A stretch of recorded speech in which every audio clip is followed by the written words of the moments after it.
अंश गुप्ता, सुनील कुमार, स्नेहा, धर्मवीर, वेद, राम बालक, अजय, सपना, मोहम्मद, प्रहलाद, निखिल, गुड्डू, नवीन, किशोर। आवाज आ रही है भाई साहब? साहब जो मैंने कुछ नाम लिए हैं, इससे आपको पता चला होगा कि वॉइस क्वालिटी कैसी है, तो एक बार आप बताएंगे।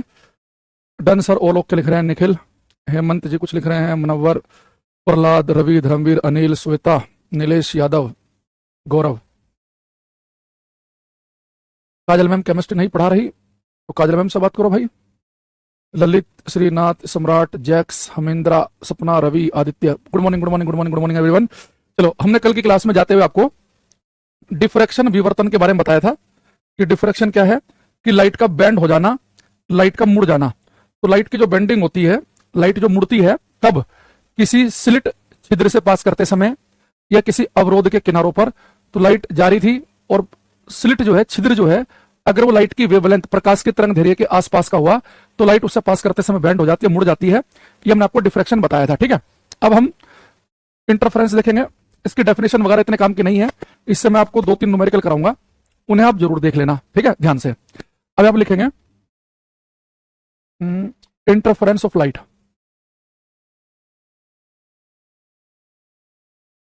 इंटरफेरेंस ऑफ लाइट, प्रकाश का व्यतिकरण। इंटरफेरेंस ऑफ लाइट, प्रकाश का व्यतिकरण, ठीक है। ज्योग्राफी के लिए बेस्ट टीचर बता दीजिए भाई। मैं कैसे बताऊं बेस्ट टीचर? अब वो कौन टीचर आपके लिए बेस्ट है, मैं कैसे बता सकता हूं? आप 2-3 टीचर का डेमो देख लो, जिसका पसंद आए वो बेस्ट है। हर एक व्यक्ति के लिए अलग अलग हो सकता है। हो सकता है किसी को मैं बेस्ट लगता हूं फिजिक्स में, किसी को लगता हूं कि बिल्कुल ही बेकार है। ये तो इंडिविजुअल का है डिसीजन, है ना। तो इसलिए ये फालतू के कमेंट मत करा करो मेरी क्लास में ना। यहाँ पढ़ने आया करो केवल फिजिक्स, इसके अलावा कोई बात मत किया करो। अब ये देखना कि जो इंटरफेरेंस है, व्यतिकरण, ये क्या है। अच्छा, आपको अगर इंटरफेरेंस नहीं पता तो इंटरफेयर करना तो पता होगा ना। कई बार नहीं होता कि मान लो कि आपके घर में कुछ बहसबाजी हो रही है परिवार में ही, और कोई बाहर का व्यक्ति आके कुछ बोलने लग जाए, तो आप क्या कहोगे कि भाई साहब हमारा घरेलू मामला है, फैमिली मैटर है, आप बीच में टांग ना अड़ाओ, आप इंटरफेयर मत करो, हमारे मामले में इंटरफेयर करने की आपको कोई जरूरत नहीं है, घरेलू मामला हम अपने आप सुलझा लेंगे। यानी इंटरफेयर कराने के बीच में घुसना, समझ रहे होंगे बात को। अब देखो इंटरफेरेंस क्या है लाइट का। लाइट के इंटरफेरेंस से पहले मैं आपको सिंपल एक एग्जांपल दूंगा, फिर उसे हम लाइट के ऊपर अप्लाई करेंगे। देखो, जैसे कि आप ये समझो, आप एक तालाब है और आपने एक पत्थर लिया। तालाब में जैसे आपने एक पत्थर फेंक के मारा, तालाब में आपने एक पत्थर फेंक दिया, तो उस तालाब के अंदर बेटे एक वेव पैदा हो जाएगी, एक लहर पैदा हो जाएगी। तालाब में पत्थर फेंकोगे तो तालाब के अंदर एक डिस्टर्बेंस पैदा होगा, जिसे हम कहेंगे एक वेव, एक तरंग पैदा हो गई। तो एक पत्थर फेंकने से एक वेव पैदा हुई, वो वेव चल रही थी तालाब के अंदर। आपने क्या किया, एक दूसरा पत्थर और लिया और खींच के मारा, तेज मारा, तो जो पहले वेव बन रही थी पहले पत्थर से बनी, और जब दूसरा पत्थर फेंकोगे उससे भी एक वेव बनेगी, तो जो पहली वेव बन रही थी उसी के ऊपर आकर जो दूसरा पत्थर फेंका उसकी जो वेव है, जब उसके ऊपर चढ़ जाएगी, जब दोनों वेव आपस में एक दूसरे के ऊपर चढ़ जाएंगे, इसे हम कहते हैं इंटरफेरेंस होना। तो दो तरंगों का एक दूसरे के ऊपर अध्यारोपित हो जाना, एक दूसरे के ऊपर चढ़ जाना, इसे हम कहते हैं इंटरफेरेंस किसी वेव का। तो सब तालाब में अच्छे से देख सकते हैं, पहले एक पत्थर फेंको, एक वेव बन रही है, दूसरा पत्थर खींच के फेंको जोर से, ताकि उसे जो वेव बने वो तेज भागे, और जो पहली वेव चल रही थी अच्छी खासी, उसके ऊपर आकर दूसरी वाली वेव चढ़ जाए। अब आपको पानी है जो है और ज्यादा हिलता हुआ दिखाई देगा तालाब के अंदर, दो वेव एक दूसरे के ऊपर चढ़ जाएंगी, ये इंटरफेरेंस हो गया। यही काम लाइट भी करती है भाई, लाइट भी तो एक वेव तरंगी है।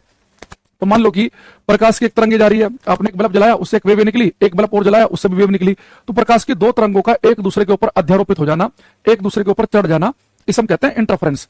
लेकिन यहां पे एक चीज ध्यान रखना, इंटरफेरेंस में जो दो प्रकाश की तरंगे एक दूसरे के ऊपर चढ़ेंगी, वो दोनों सेम फ्रीक्वेंसी की, समान आवृत्ति की होनी चाहिए। तो समान आवृत्ति की दो तरंगों का एक दूसरे के ऊपर अध्यारोपित होना, एक दूसरे के ऊपर चढ़ जाना, ये हमारा इंटरफेरेंस है। तो इंटरफेरेंस की कंडीशन क्या है कि दोनों वेव की फ्रीक्वेंसी, आवृत्ति होनी चाहिए सेम, और उनके जो एम्पलीट्यूड है, जो आयाम है, वो लगभग लगभग सेम हो।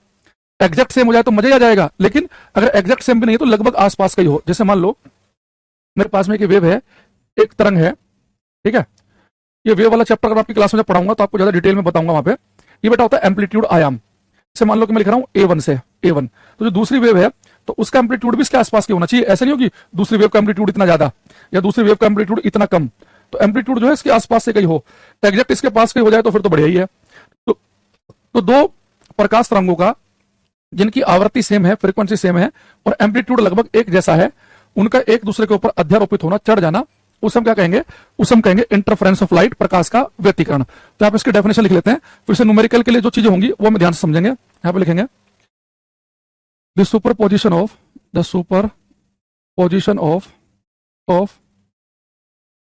two light waves of same frequency and almost same amplitude is called interference of light, Hindi में लिखेंगे समान आवर्ती और लगभग समान आयाम की दो प्रकाश तरंगों का एक दूसरे पर अध्यारोपित होना प्रकाश का व्यतिकरण कहलाता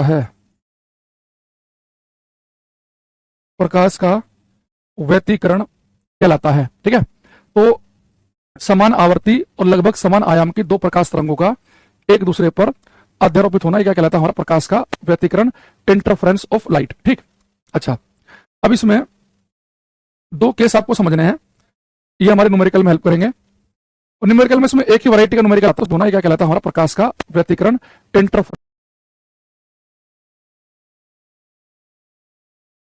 ऑफ लाइट। ठीक, अच्छा, अब इसमें दो केस आपको समझने हैं, ये हमारे न्यूमेरिकल में हेल्प करेंगे। और न्यूमेरिकल में इसमें एक ही वैरायटी का न्यूमेरिकल आता है, तो उसमें मैं 3-4 एग्जांपल करवा दूंगा आपको, तो सब कुछ चीजें क्लियर हो जाएंगी। देखो, ये बेटा मान लो कि मेरे पास एक वेव थी, ये प्रकाश की एक तरंग है जिसका एम्पलीट्यूड है A1। ठीक, और ये इसके ऊपर एक दूसरी वेव आके चढ़ेगी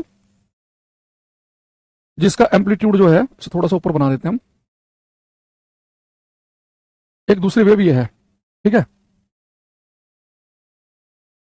इसका जो एम्पलीट्यूड है वो है A2।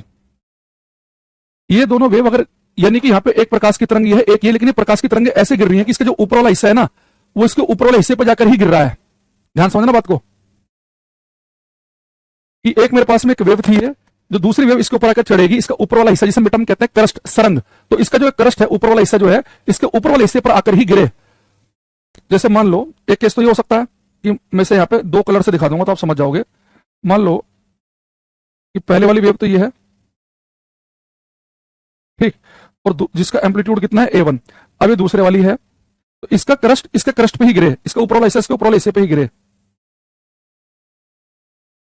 ठीक, अब मान लो कि ये वाली वेव इसके ऊपर आकर गिरी, ये दोनों वेव क्या कर रहे हैं, एक दूसरे के ऊपर अध्यारोपित हो गई, चढ़ गई हैं। तो जब ये जो रिजल्टेंट वेव बनी, जो इनका जो फाइनल वेव बनेगी, इन दोनों के मिलने से जो फाइनल वेव बनेगी, उसका बेटा जो एम्पलीट्यूड होगा ना, अगर इसका ये वाला हिस्सा इसके ऊपर वाले हिस्से पर ही गिरे, इसका क्रस्ट इसके क्रस्ट पर ही गिरे, तो जो फाइनल वेव बनेगी उसका एम्पलीट्यूड दोनों के जोड़ के बराबर होगा। तो उसका जो आयाम होगा वो कितना होगा, A1 प्लस A2 के बराबर। और ये होगा मैक्सिमम, यानी कि मैक्सिमम ये दोनों वेव कैसे एक दूसरे के ऊपर चढ़े, कैसे एक दूसरे के ऊपर अध्यारोपित हो जाएं, कि जो फाइनल वेव बने उसका एम्पलीट्यूड मैक्सिमम हो, वो केवल तभी होगा जब इसका क्रस्ट इसके क्रस्ट पर ही गिरे, इसका सरंग इसके सरंग पर ही गिरे, यानी जो A1 प्लस A2 है ये मैक्सिमम एम्पलीट्यूड है। तो दो वेव जो है जब इंटरफेरेंस करती हैं, एक दूसरे के ऊपर चढ़ती हैं, तो मैक्सिमम एम्पलीट्यूड कितना आ सकता है, A1 प्लस A2 के बराबर। यानी इसका ये वाला हिस्सा इसके जब ये वाले हिस्से के ठीक ऊपर गिरेगा, तो जो रिजल्टेंट वेव बनेगी उसका एम्पलीट्यूड दोनों के जोड़ के बराबर होगा, जो कि मैक्सिमम होगा। अच्छा, इससे पता क्या होगा, अगर दो तरंगे एक दूसरे के ऊपर ऐसे गिर रही हैं, जैसे मैंने यहां पे दिखाया कि इसका ये वाला हिस्सा इसके ऊपर वाले हिस्से पर ही गिरा, तो बेटा किसी वेव की जो इंटेंसिटी होती है ना, चमक, किसी वेव की इंटेंसिटी एम्पलीट्यूड के स्क्वायर के बराबर होती है। अब देखो, जब ये वेव ऐसे गिर रही है कि इसका ये वाला हिस्सा इसके ऊपर वाले हिस्से पे गिरा, तो जो एम्पलीट्यूड आया वो दोनों के जोड़ के बराबर आया, मैक्सिमम आया, यानी इंटेंसिटी भी मैक्सिमम आएगी, यानी कि बहुत चमक दिखेगी। तो जो दो प्रकाश की तरंगे एक का क्रस्ट दूसरे के क्रस्ट पर गिरता है, तो जो फाइनल वेव बनती है उसका जो एम्पलीट्यूड है वो दोनों के जोड़ के बराबर आएगा। इसे हम कहते हैं कंस्ट्रक्टिव इंटरफेरेंस, समपोषी व्यतिकरण। तो कंस्ट्रक्टिव इंटरफेरेंस में क्या होता है कि जो फाइनल वेव आएगी उसकी चमक ज्यादा होगी। तो मान लो कि ये एक लाल रंग की वेव है, ये भी एक मान लो कि लाल रंग की वेव है, क्योंकि दोनों वेव सेमी फ्रीक्वेंसी की होनी चाहिए। अगर ये दोनों कंस्ट्रक्टिव इंटरफेरेंस करें, जो फाइनल वेव बनेगी उसकी चमक इन दोनों की चमक से ज्यादा होगी, तो इसे हम कहते हैं कंस्ट्रक्टिव इंटरफेरेंस। जो ये हमने बनाया है इसे हम कहते हैं कंस्ट्रक्टिव इंटरफेरेंस। मैं बहुत शॉर्टकट में बता रहा हूं ये चीजें और कोशिश करूंगा जितनी बताना मैं उतनी याद रखना। सनपोषी व्यतिकरण।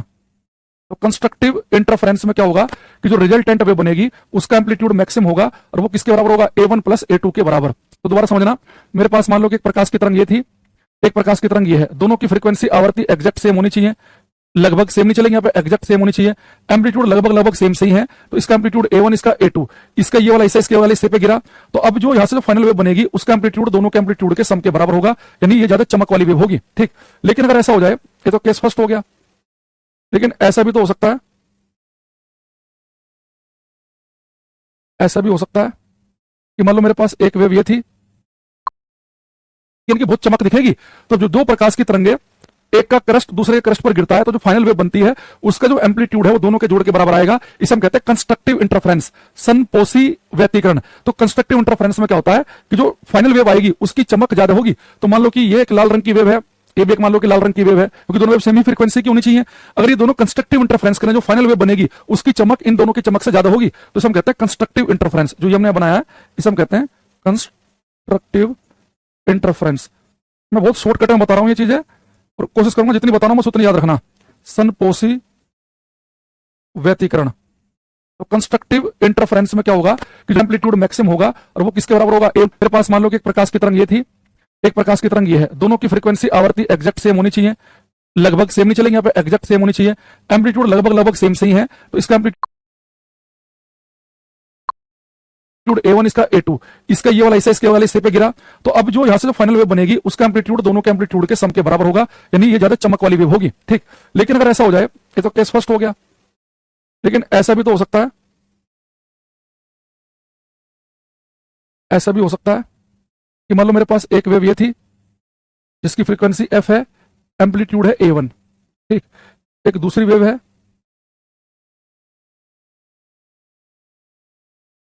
एक दूसरी वेव हमारे पास में,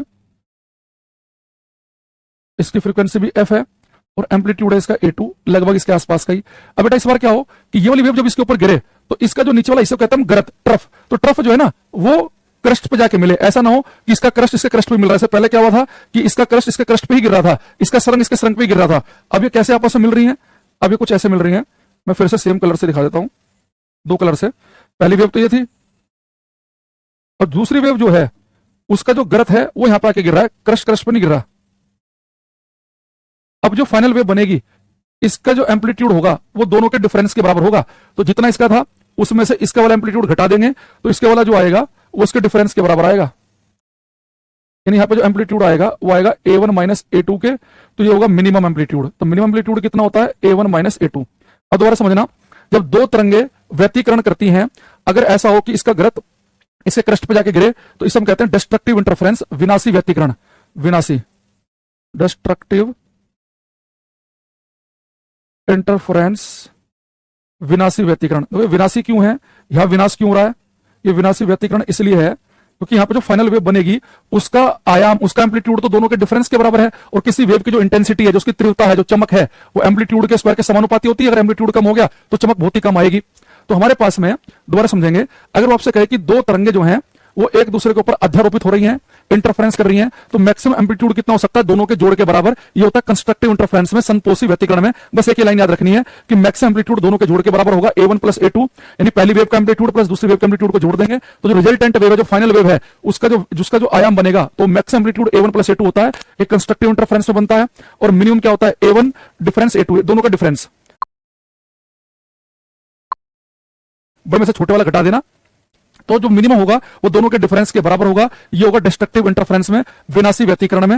अगर आपको ये बात याद है तो आप 3-4 न्यूमेरिकल मैं जो आपको बताऊंगा उन्हें आप कर सकते हैं। अब दोबारा समझो, देखो पहले मैंने क्या बताया कि जब भी व्यतिकरण होगा तो जो अधिकतम आयाम होगा वो दोनों वेव के, भाई दो वेव आपस में इंटरफेरेंस करती है तभी तो इंटरफेरेंस में दो तरंगे होते हैं दूसरे के ऊपर चढ़ती हैं। तो मैक्सिमम एम्पलीट्यूड कितना होगा, A1 प्लस A2, और मिनिमम कितना होगा, जो फाइनल वेव बनेगी वो होगा दोनों के डिफरेंस के बराबर। बस ये याद रखना है।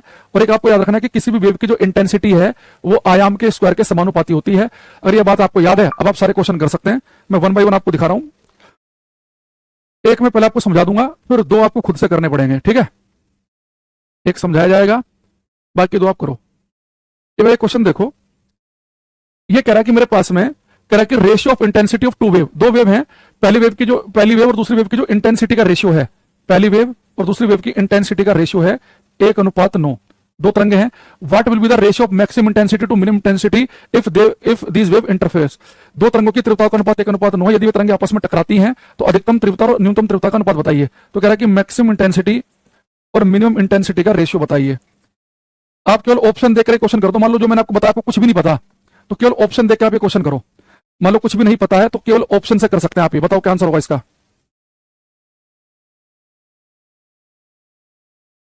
देखो, अगर आप बड़े ध्यान से देखें, भाई उसने आपसे कहा कि दो तरंगे हैं, एक वेव मान लो बेटा ये मेरे पास में, जिसका एम्पलीट्यूड A1 है, इंटेंसिटी कह रहा है कि I1 है। एक दूसरी वेव ये है जिसका एम्पलीट्यूड A2 है, इंटेंसिटी I2। तो दोनों वेव की इंटेंसिटी का रेशियो 1:9 है। तो कह रहा है कि मैक्सिमम इंटेंसिटी और मिनिमम इंटेंसिटी बताइए। तो बेटा मैक्सिमम पहले कह रहा है, मिनिमम बाद में। तो मैक्सिमम के लिए तो पहले वाला नंबर बड़ा होना चाहिए ना, यहां पे लिखा है 1, 3। तो भाई मैक्सिमम इंटेंसिटी तो ज्यादा ही होगी, मिनिमम कम होगी, ऑप्शन नहीं हो सकता। ये वाला हो सकता है, ये 1:3 है, ये भी नहीं हो सकता। पहले वाला नंबर कम, दूसरा वाला ज्यादा, ये भी नहीं हो सकता। इसका आंसर 100% बी ऑप्शन है। अगर आपको कुछ नहीं भी पता, आप ऑप्शन भी देख लिया करो एक बार पेपर में। तो उसने पूछा कि मैक्सिमम और मिनिमम का रेशियो पूछा है, तो मैक्सिमम यानी कि बड़ा नंबर होगा, मिनिमम यानी कि छोटा होगा। तो मैक्सिमम इंटेंसिटी पूछ रहा है और मिनिमम, तो मैक्सिमम यहाँ पे यानी कि पहला नंबर बड़ा होना चाहिए, दूसरा छोटा। पहला बड़ा, दूसरा छोटा, ये पे है। यहाँ पे पहला छोटा है, यहाँ पे भी पहला छोटा है, यहाँ पे भी छोटा है। ये ऑप्शन तो होंगे ही नहीं। अब देखो इसे करेंगे कैसे। अगर यहाँ पे हमारे पास चार ऑप्शन में ऐसा होता कि पहला ऑप्शन बड़ा होता, दूसरे वाला छोटा होता, पहला नंबर बड़ा, दूसरा छोटा, कैसे करते हैं। ये कह रहा है कि मैक्सिमम इंटेंसिटी और मिनिमम इंटेंसिटी का रेशियो बताओ। तो आपको मैंने अभी बताया था कि इंटेंसिटी जो होती है वो एम्पलीट्यूड के स्क्वायर के समानुपाती है। अगर वो आपसे कह रहा है कि मैक्सिमम इंटेंसिटी और मिनिमम इंटेंसिटी का रेशियो बताओ, तो यहाँ पे देखो इस बात को ध्यान में रखना, जो मैं शब्द बोलूंगा वैसे दिमाग में रखना कि जब मैक्सिमम इंटेंसिटी मिनिमम इंटेंसिटी का रेशियो पूछ रहा है तो यहाँ पे एम्पलीट्यूड भी मैक्सिमम वाला लेना पड़ेगा, मैक्सिमम एम्पलीट्यूड का स्क्वायर, और नीचे क्या लेना पड़ेगा, मिनिमम एम्पलीट्यूड का स्क्वायर। ठीक है। अब देखो मैक्सिमम कैसा आएगा और मिनिमम कैसे आएगा, आप यहाँ पे एक बार समझो। मैक्सिमम एम्पलीट्यूड कैसा आता है, आप कहेंगे सर मैक्सिमम एम्पलीट्यूड और मिनिमम एम्पलीट्यूड का अगर मुझे रेशियो चाहिए, मैक्सिमम होता है A1 + A2 और मिनिमम होता है A1 - A2। अब ये A1 A2 कैसे निकालें। अब यहाँ पे देखो आपको इंटेंसिटी का रेशियो दे रखा है, दोनों वेव की इंटेंसिटी का रेशियो I1/I2 दे रखा है 1/9। तो जिसकी इंटेंसिटी I1 है उसका एम्पलीट्यूड A1 मान रखा हमने, तो इंटेंसिटी तो एम्पलीट्यूड के स्क्वायर के समानुपाती है, यानी हो गया मेरे पास A1 का स्क्वायर अपॉन A2 का जो स्क्वायर है वो 1/9 हो गया। तो A1/A2 हो जाएगा कितना, 1/3। ठीक है, ये A1/A2 हो गया 1/3। तो यहाँ पे देखो मैक्सिमम चाहिए A1 + A2, तो 1 और 3 कितना हो जाएगा, 4।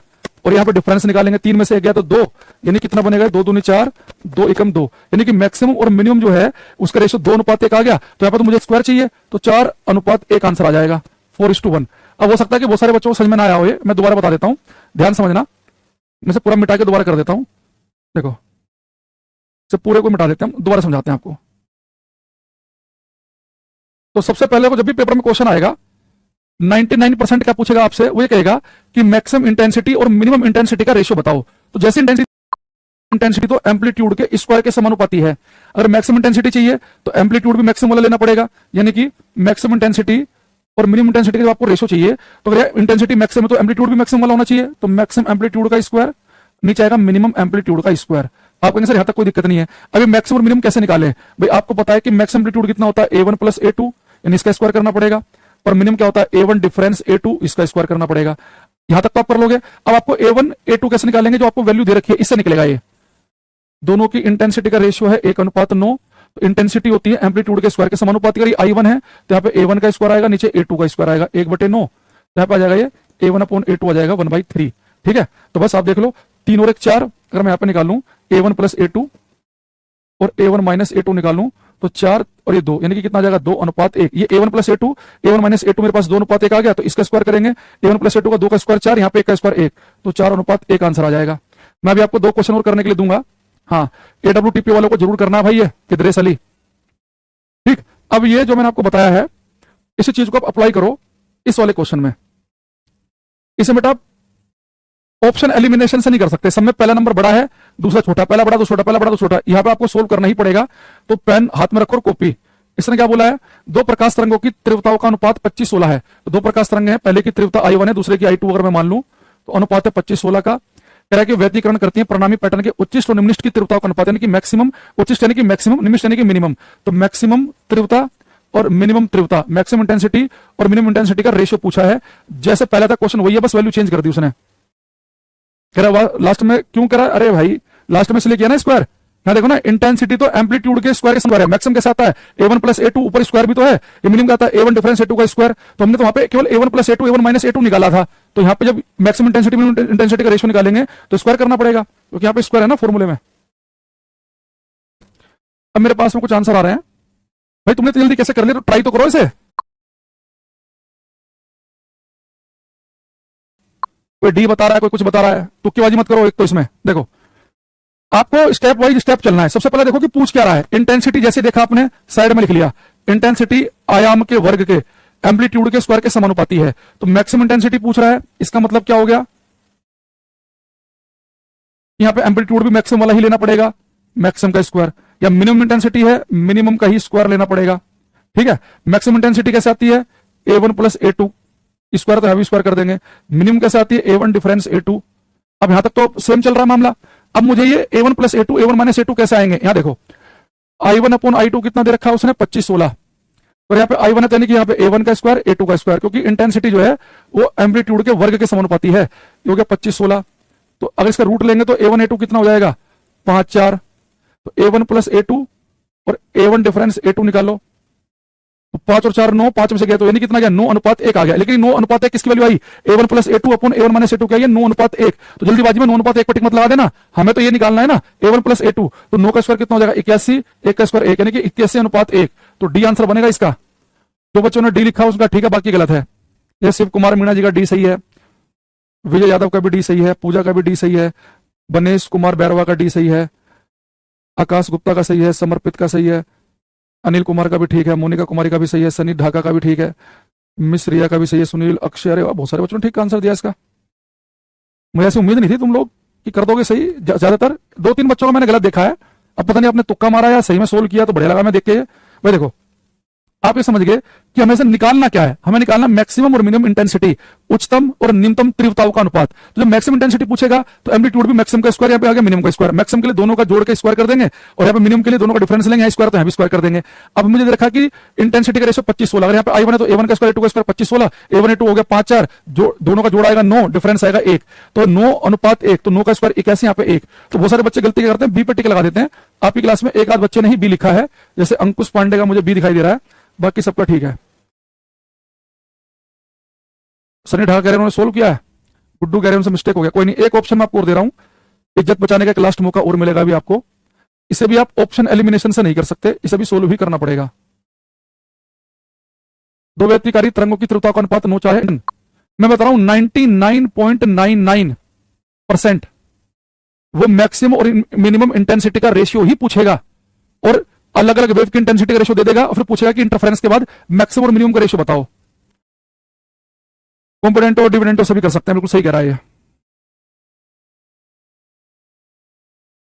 दो तरंगों की तीव्रताओं का अनुपात कितना है, ये देख लो, क्वेश्चन नंबर 4। बहुत सारे बच्चों ने दिमाग में कर लिया होगा। फिर दो तरंग की तीव्रताओं का अनुपात कितना है, 9 4, ठीक है। और हमें निकालना क्या है, मैक्सिमम और मिनिमम इंटेंसिटी का रेशियो। तो i1 i2 दे रखा था, यानी कि हो जाएगा a1 square upon a2 square, कितना हो जाएगा 9 4। तो a1 a2 कितना हो जाएगा, आप कहेंगे सर रूट लेंगे 3 2, तो a1 प्लस a2 और a1 डिफरेंस a2 कितना हो जाएगा, 3 2 5 बटे 1। तो यहां तक 5 बटे 1 पर टिक मत लगा देना, अभी हमें क्या करना है, स्क्वायर भी मारना है, ठीक है। तो यहाँ पे मैक्सिमम का स्क्वायर, मैक्सिमम इंटेंसिटी है तो मिनिमम का स्क्वायर, मैक्सिमम के लिए दोनों को जोड़ना पड़ेगा, मिनिमम के लिए डिफरेंस लेना पड़ेगा।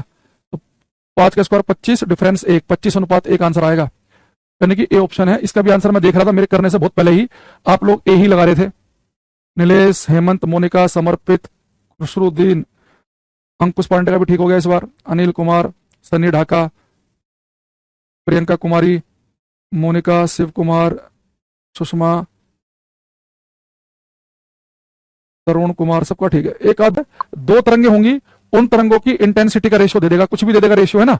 ये 16 अनुपात 1 दे दिया मान लो, इंटेंसिटी का रेशियो दे देगा, और पूछेगा कि मैक्सिमम इंटेंसिटी और मिनिमम इंटेंसिटी का रेशियो बताइए। तो पहले यहां से हम निकालेंगे a1 square upon a2 square कितना, 16 1, तो a1 a2 कितना हो जाएगा, a1 a2 हो जाएगा 4 1। तो मैक्सिमम a1 प्लस a2 निकालेंगे, a1 a डिफरेंस निकालेंगे, तो 5 4 में से गया तो 3, यहाँ पे कितना जाएगा, स्क्वायर करना होता है तो 25 बटे 9, तो 25 9, तो ऐसे आंसर आ जाएगा 25 9, है ना। चलो अब आपको समझ में आ गया, बहुत बढ़िया। अब हम बिल्कुल इस चैप्टर के लास्ट में जा रहे हैं, इसे खत्म करने के हम कगार पे हैं, लाइट को। ठीक है, शंकर, लवकुश कुमार, मनीष कुमार सिंह, विक्की जाट, ललित, यतन, लवकुश, बहुत बढ़िया। 25/9 सही आंसर आ गया तुम्हारे, यानी कि सीख गए तुम। है इनमें से एक क्वेश्चन 3 में से मैंने वो लिया है, यूपी पीजीटी में आया हुआ क्वेश्चन है। इनमें से यूपी पीजीटी समझ रहे हो तुम, जो 11th-12th को टीचर पढ़ाएगा फिजिक्स, यूपी के उस पेपर का लिया है मैंने क्वेश्चन इन 3 में से।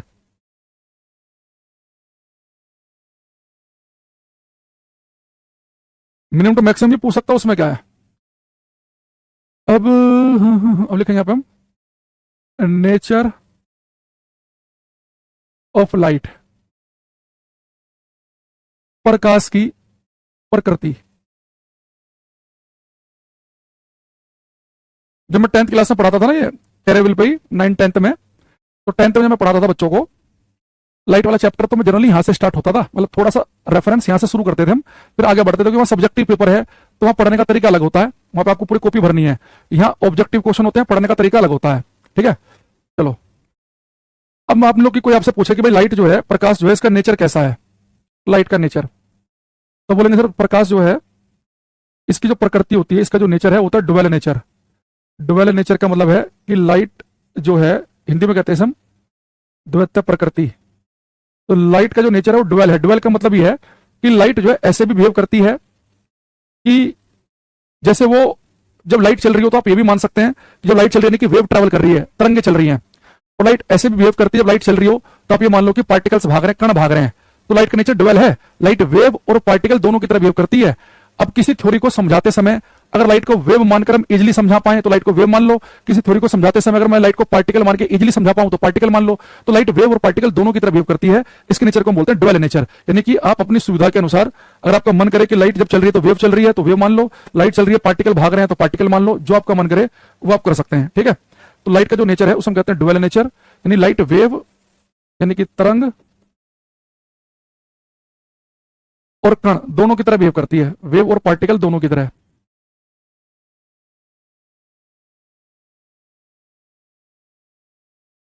द्वैत प्रकृति होती है।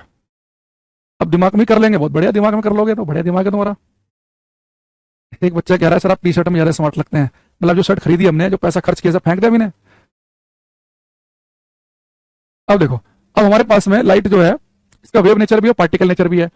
अब देखो, पहले तो पेपर में वो केवल यहां तक ही पूछता था कि लाइट का नेचर कैसा है, वेव पार्टिकल दोनों, तो हम टिक लगा देते थे दोनों। फिर वो कई बार ऐसा लिखता था कि लाइट का नेचर कैसा है, ड्वेल नेचर, इस पर टिक लगा दिया। लेकिन आजकल वो थोड़ा सा और चीजें आगे पूछना शुरू कर दिया। आजकल वो ये पूछता है पेपर में कि अगर हम लाइट को वेव मान लें कि लाइट जब चल रही है तो तरंगे चल रही हैं, तो लाइट को हम तरंग मानकर कौन कौन सी थ्योरी एक्सप्लेन कर सकते हैं, और लाइट को पार्टिकल मानकर कौन कौन सी थ्योरी एक्सप्लेन कर सकते हैं। आजकल ये आने लग गया है, तो आपको ध्यान रखना है। ठीक है, अच्छा यह देखो बेटा, लाइट को अगर मैं वेव मानकर हम एक्सप्लेन कर सकते हैं, तो इंटरफेरेंस, व्यतिकरण, अभी पढ़ा इंटरफेरेंस में एक प्रकाश की तरंग आई जिसका एम्पलीट्यूड A1 है, दूसरे का एम्पलीट्यूड A2 है, जो फाइनल वेव बनी उसका आयाम एम्पलीट्यूड A1 प्लस A2 है, अगर मैक्सिमम है, मिनिमम है तो A1 माइनस A2 है। तो लाइट को वेव मानकर हम एक्सप्लेन कर सकते हैं इंटरफेरेंस, डिफ्रैक्शन, विवर्तन, और एक घटना और पढ़ाई जाती है हायर क्लास में, पोलराइजेशन, ध्रुवीकरण। तो प्रकाश को तरंग मानकर हम एक्सप्लेन कर सकते हैं व्यतिकरण, विवर्तन और ध्रुवीकरण। ठीक है, अच्छा दूसरा एक जो है बेटा पार्टिकल, लाइट को हम पार्टिकल मानकर हम एक्सप्लेन कर सकते हैं फोटो इलेक्ट्रिक इफेक्ट, प्रकाश वैद्युत प्रभाव, प्रकाश वैद्युत प्रभाव, प्रकाश वैद्युत प्रभाव, इसके बारे में हल्का सा जिक्र करना पड़ेगा, प्रकाश वैद्युत प्रभाव के बारे में, फोटो इलेक्ट्रिक इफेक्ट के बारे में। तो अब इसके बारे में जिक्र करूंगा मैं, इससे बिहार एसएससी में क्वेश्चन आ गया था फोटो इलेक्ट्रिक इफेक्ट से। इसमें जो अपना नॉर्मल सीजीएल का पेपर होता है एसएससी का, उसमें भी उसने एक बात पूछी थी इससे, और इसमें ये थ्योरी दी है आइंस्टीन साहब ने। तो उन सभी रेलवे में, यूपी के पीसीएस के पेपर में एक क्वेश्चन वहां से भी आ गया था, थोड़ा इसके बारे में जिक्र करना पड़ेगा मैं। तो लाइट को हम पार्टिकल मान के एक्सप्लेन कर सकते हैं फोटो इलेक्ट्रिक इफेक्ट, ठीक है, प्रकाश वैद्युत प्रभाव। अब लाइट को वेव मानकर ये थ्योरी एक्सप्लेन की जा सकती है, पार्टिकल मान के ये। अच्छा, कोई अगर आपसे पूछ ले कि भाई लाइट जो है पार्टिकल से मिलकर बनी है, तो लाइट जिन पार्टिकल से मिलकर बनी है उन्हें हम क्या कहते हैं, तो जैसे मैंने आपको पहले ही बताया था स्कैटरिंग पढ़ाते समय, जैसे मान लो मैं यहाँ खड़ा हूँ, एक ट्यूबलाइट जल रही है, तो मेरे ऊपर लाइट गिर रही है ना, तो मैं मान सकता हूँ कि मेरे ऊपर जो है वो फोटोन गिर रहे हैं। लाइट जिन पार्टिकल से मिलकर बनी है, जिन कणों से मिलकर बनी है, उन्हें फोटोन कहते हैं। और ये फोटोन क्या होते हैं? एनर्जी के पैकेट, ऊर्जा के थैले। यदि हमारे ऊपर लाइट गिर रही होती है तो हमारे ऊपर लगातार बमबारी हो रही है पैकेट की। कौन से पैकेट? ऊर्जा के पैकेट। तो यहां पे लिखेंगे हम light is made up of photons. Prakash photon नामक कणों से मिलकर बना है। प्रकाश फोटोन नामक कणों से मिलकर बना है। Light is made up of photons. तो लाइट मिलकर बनी है फोटोन से। तो फोटोन क्या होते हैं? Packets of energy. Packets of energy, ऊर्जा के थैले। तो लाइट जो है फोटोन से बनी है, और फोटोन क्या होते हैं? ऊर्जा के थैले। अगर आपसे पूछा कि भाई फोटोन जो है वो तो एनर्जी का पैकेट है, तो एक फोटोन की एनर्जी क्या है? क्रैम्पटन इफेक्ट कुछ नहीं होता, कॉम्पटन इफेक्ट होता है। कॉम्पटन इफेक्ट भी पढ़ाया जाता है बीएससी वगैरह में। कॉम्पटन इफेक्ट जो है वो भी लाइट को पार्टिकल मानकर हम एक्सप्लेन कर सकते हैं, है ना। तो कोई रेडिएशन जो है जब किसी पार्टिकल से टकराती है तो उसकी फ्रीक्वेंसी में क्या चेंज आता है? कॉम्पटन इफेक्ट में पढ़ाया जाता है। उसे छोड़ दो, उसकी जरूरत नहीं है तुम्हें, ठीक है। अच्छा, अब यहाँ पे लिखेंगे हम energy of one photon. Energy of one photon, एक फोटोन की एनर्जी, एक फोटोन की ऊर्जा। एक फोटोन, भाई लाइट फोटोन से मिलकर बनी है, एक फोटोन की जो एनर्जी होती है वो होती है E equal to h nu. यहां पे एच है प्लांक कांस्टेंट, एक साइंटिस्ट का नाम पे प्लांक्स कांस्टेंट। प्लांक के नियतांक, प्लांक ने बताया था ये कि एक फोटोन की एनर्जी कितनी है, और प्लांक कांस्टेंट के लिए होती है 6.6 गुणा 10 की power minus 34 joule second. Planck constant के लिए है 6.6 गुणा 10 की पावर माइनस 34 सेकंड, ठीक है। अच्छा, जो बेटा न्यू है यहाँ पे, ये फोटोन की फ्रीक्वेंसी है। फ्रीक्वेंसी ऑफ फोटोन, फोटोन की आवृत्ति। जितनी ज्यादा फ्रीक्वेंसी होगी फोटोन की, उसकी एनर्जी उतनी ज्यादा होगी। देखो जैसे हमने आपको जो वेव पढ़ाऊंगा मैं, या पढ़ा दिया होगा आपकी क्लास में, तो आपको पता होगा एक तो हमारे पास विजिबल लाइट है, दृश्य प्रकाश है, तो हमारे पास में पराबैंगनी प्रकाश भी तो होता है, अल्ट्रावायलेट रेज, पराबैंगनी प्रकाश, उनकी फ्रीक्वेंसी ज्यादा होती है। तो जो पराबैंगनी प्रकाश होगा ना, उस प्रकाश के जो फोटोन होंगे उनकी एनर्जी ज्यादा होगी। गामा किरणें जो होती है, गामा रेज, उनकी एनर्जी और ज्यादा है। यानी जो गामा किरणें हैं उनके फोटोन की फ्रीक्वेंसी और ज्यादा है, उनकी एनर्जी और ज्यादा होगी। और जो गामा है उनकी फ्रीक्वेंसी और ज्यादा है, तो उनकी एनर्जी और ज्यादा होगी। तो किसी फोटोन की जो एनर्जी है वो डिपेंड इस बात पे करेगी कि फ्रीक्वेंसी कितनी ज्यादा है। तो आवृत्ति से पढ़ते न्यू, एक फोटोन की एनर्जी होती है एच न्यू। फ्रीक्वेंसी को यहाँ पे एफ से मत लिखना, पेपर में कभी आ गया ना कि फोटोन की एनर्जी कितनी है, तो एच न्यू ही लिखेगा, स्टैंडर्ड यही है। तो फोटोन की जो एनर्जी होती है एच न्यू, यहाँ पे न्यू फ्रीक्वेंसी है। जितनी ज्यादा फ्रीक्वेंसी का फोटोन होगा एनर्जी उतनी ज्यादा होगी। तो ज्यादा फ्रीक्वेंसी होती है किसकी? प्रकाश से ज्यादा होती है पराबैंगनी प्रकाश की, उससे ज्यादा होती है एक्स किरणों की, उससे ज्यादा होती है गामा किरणों की। तो जितनी ज्यादा फ्रीक्वेंसी होगी फोटोन की, एनर्जी उतनी ही ज्यादा बनेगी उसकी, ठीक है। तो एक बार इसे उतार लेना। दूसरा, ऐसे एक हम आगे चलकर पढ़ेंगे, या पढ़ लिया हुआ हमने कि लाइट जो है वेव है। लाइट कौन सी वेव है? तो लिखेंगे light is an electromagnetic wave. प्रकाश एक वैद्युत चुंबकीय तरंग है। तो प्रकाश एक इलेक्ट्रोमैग्नेटिक वेव है, वैद्युत चुंबकीय तरंग। जब मैं आपको इलेक्ट्रोमैग्नेटिक वेव पढ़ाता हूं तो उसके अंदर बताया जाएगा एक्स किरणें, गामा किरणें, रेडियो, माइक्रो, अल्ट्रावायलेट, सारी वहां पे जिक्र होगा। तो लाइट कौन सी वेव है? इलेक्ट्रोमैग्नेटिक वेव है, वैद्युत चुंबकीय तरंग है, ठीक है। एक बार उतार लेंगे।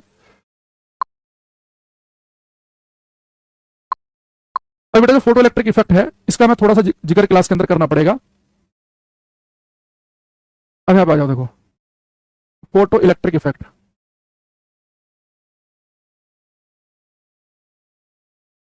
प्रकाश वैद्युत प्रभाव। बेटा ये घटना जो है, अभी क्या है ये घटना मैं बताऊंगा आपको अभी। इस घटना को डिस्कवर किसने किया? इसकी डिस्कवरी की हर्ट्ज ने 1887 में। तो एसएससी ने यही पूछ लिया हमारे से कि उसने खुद कहा कि प्रकाश वैद्युत प्रभाव की घटना को हर्ट्ज ने देखा, और पूछा क्या किस सन में देखा। तो उसकी डिस्कवरी एसएससी वालों ने पूछ ली थी, और एसएससी वाले डिस्कवरी ईयर बहुत पूछ रहे हैं आजकल। तो हर्ट्ज ने 1887 में। एक क्वेश्चन आता है कि भाई हर्ट्ज ने घटना देखी प्रकाश वैद्युत प्रभाव की, लेकिन इसकी एक्सप्लेनेशन किसने दी, इसकी व्याख्या किसने की? तो बेटा से एक्सप्लेन किया आइंस्टीन ने 1915 में। तो प्रकाश वैद्युत प्रभाव की जो एक्सप्लेनेशन दी वो आइंस्टीन ने दी 1915 में। और यही वो थ्योरी है जिसके लिए आइंस्टीन को 1921 में नोबेल प्राइज भी मिला है। आइंस्टीन की बहुत सारी फेमस थ्योरी हैं, स्पेशल थ्योरी, जनरल थ्योरी, ये थ्योरी वो थ्योरी, लेकिन आइंस्टीन को जो नोबेल प्राइज मिला है वो फोटो इलेक्ट्रिक इफेक्ट को एक्सप्लेन करने के लिए मिला है। ये 2-3 पेपर में आ गया था 2016-17 के आसपास लगातार। तो यहां पे लिखेंगे चीज, आइंस्टाइन कौन है? नोबेल प्राइज विनर 1921 में for explanation of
photo electric effect, photo electric effect Hindi में लिखेंगे। आइंस्टीन को भौतिकी का नोबेल पुरस्कार, आइंस्टीन को भौतिकी का नोबेल पुरस्कार,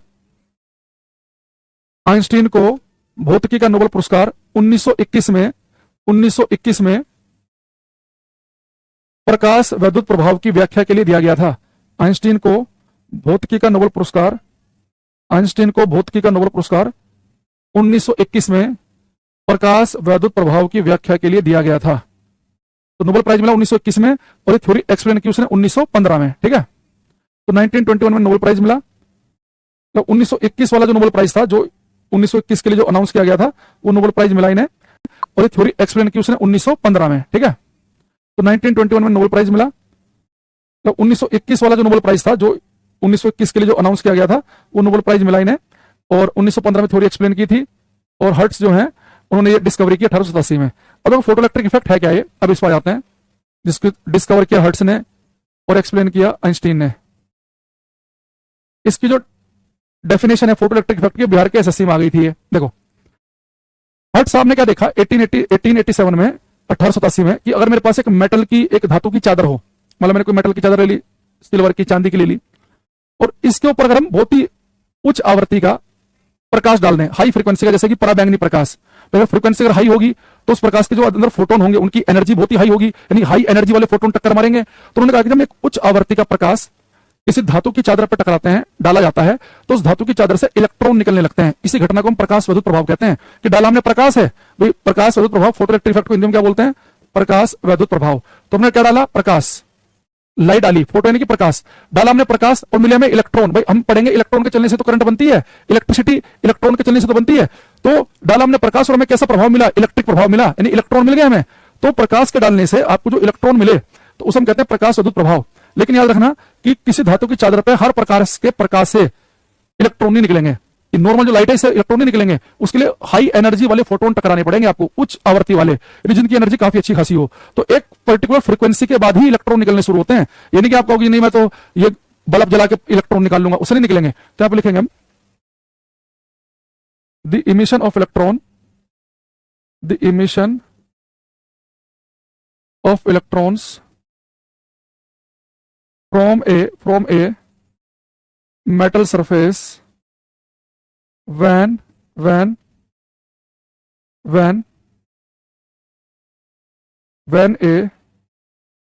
a radiation of suitable frequency incident on it is called photoelectric effect, is called photoelectric effect. And these emitted electrons are called photoelectrons. Hindi में लिखेंगे, जब एक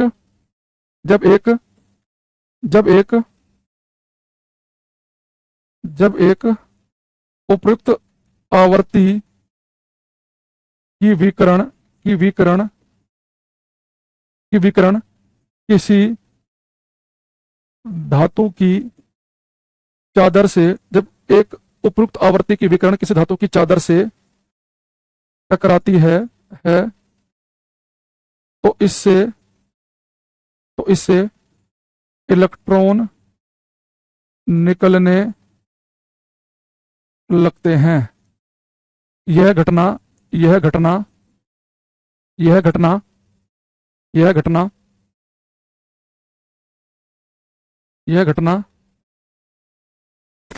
घटना प्रकाश वैद्युत प्रभाव कहलाती है। और निकलने वाले इलेक्ट्रॉन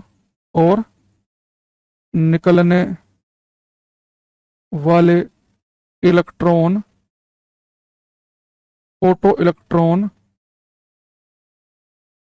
कहलाते हैं। ठीक है, तो प्रकाश डालकर, हाँ एक बच्चे ने बड़ा सही लिखा, हमने कहा कि हर एक प्रकार के फोटोन से एक ठीक ठाक फ्रीक्वेंसी होनी चाहिए, एक ठीक ठाक ऊर्जा होनी चाहिए, तभी वो इलेक्ट्रॉन को निकाल पाएंगे। तो उसे एक बच्चे ने से लिखा, उसे कहते हैं थ्रेशोल्ड फ्रीक्वेंसी, देहली आवृत्ति।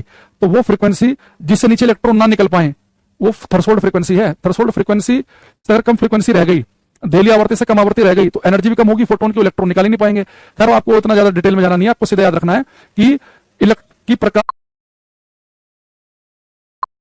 के गिरने से, रेडिएशन विकिरण के गिरने से जब इलेक्ट्रॉन निकलने लगते हैं किसी धातु की चादर से, उसे हम प्रकाश स्वरूप प्रभाव कहते हैं। मैं हिंदी में बोल देता हूं एक बार, अगर किसी को राइटिंग में दिक्कत आ रही हो। जब एक उपयुक्त आवृत्ति की, उपयुक्त यानी कि सुटेबल, जब एक सुटेबल फ्रीक्वेंसी की विकिरण किसी धातु की चादर से टकराती है तो इससे इलेक्ट्रॉन निकलने लगते हैं। यह घटना प्रकाश स्वरूप प्रभाव कहलाती है और इससे निकलने वाले इलेक्ट्रॉन फोटो इलेक्ट्रॉन कहलाते हैं। The emission of electrons from a metal surface when a radiation of suitable frequency incident on it is called photoelectric effect and these emitted electrons are called photoelectrons. ठीक है,